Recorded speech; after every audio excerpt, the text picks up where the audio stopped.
আজ বিজেপির ডাকা 12 ঘন্টা বন্ধকে কেন্দ্র করে গোটা বঙ্গের বিভিন্ন জায়গায় উত্তেজনার ছবি ধরা পড়েছে। আর এবার হিন্দমোটর স্টেশনে বিজেপি ও তৃণমূলের দুই পক্ষের মধ্যে খণ্ডযুদ্ধ, আর সেই খণ্ডযুদ্ধেই মাথা ফেটেছে বিক্ষোভকারীদের। বিজেপি সূত্রে খবর পাওয়া যাচ্ছে প্রায় 7 থেকে 8 জন সেখানে আহত হয়। প্রথমে প্রাথমিক চিকিৎসার জন্য তাদেরকে উত্তরপাড়া রাজবাড়ী হাসপাতালে আনা হয়। সেখানে চিকিৎসার সাড়া না পাওয়া গেলে সেখান থেকে দুজনকে উত্তরপাড়ার একটি বেসরকারি নার্সিংহোমে বদলি করা হয়েছে।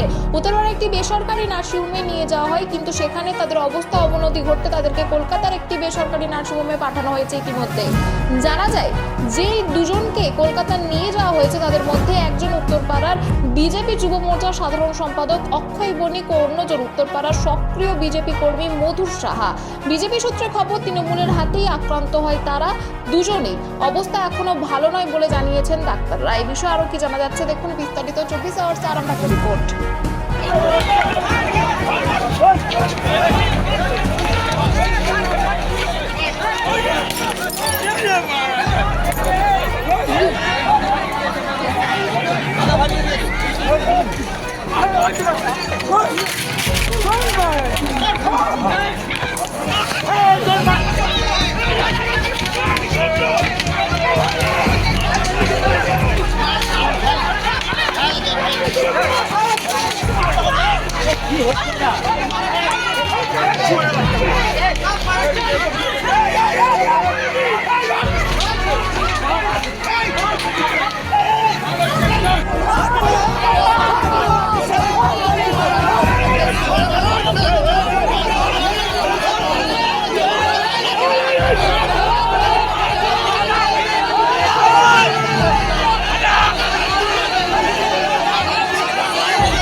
তৃণমূল ছাত্র পরিষদের প্রতিষ্ঠার দিন আজকে কোনো রকম ভাবে এরা একটা ইচ্ছাকৃত ভাবে বন্ধ করেছে।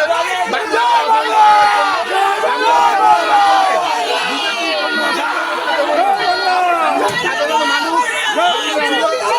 মানুষকে নিয়ে আমরা দলীয়গতভাবে সমস্ত মানুষ এসে তারা অবরোধ করেছিল এবং সেগুলোকে আমরা আজকে আবার সচল করে সন্দীপ কুমার দাস, সম্পাদক, হুগলি জেলা তৃণমূল কংগ্রেস। শান্তিপূর্ণভাবে রেল অবরোধ করে আর্যিকর প্রতিবাদ করছিলাম। সেখানে ট্রেন থেকে কিছু তৃণমূলের গুন্ডা এসে এলোপাতাড়ি পাথর ছোড়ে এবং আমাদের এই কাউন্সিলর 1 নম্বরের পার্থ তার দলবল এসে লাঠি এবং এলোপাতাড়ি পাথর মারে। আমাদের অনেক কার্যকর্তা মাথা ফাটিয়ে দেয়, মুখ ফাটিয়ে দেয়, অনেকেই এখন ভর্তি আছে। আপনার কোথায় মেরেছে? আপনি তো রক্তাক্ত। এই প্রতিবাদে তৃণমূল আপনার নাম? আমরা সঞ্জয় বণিক, উত্তরপাড়া মন্ডল সভাপতি।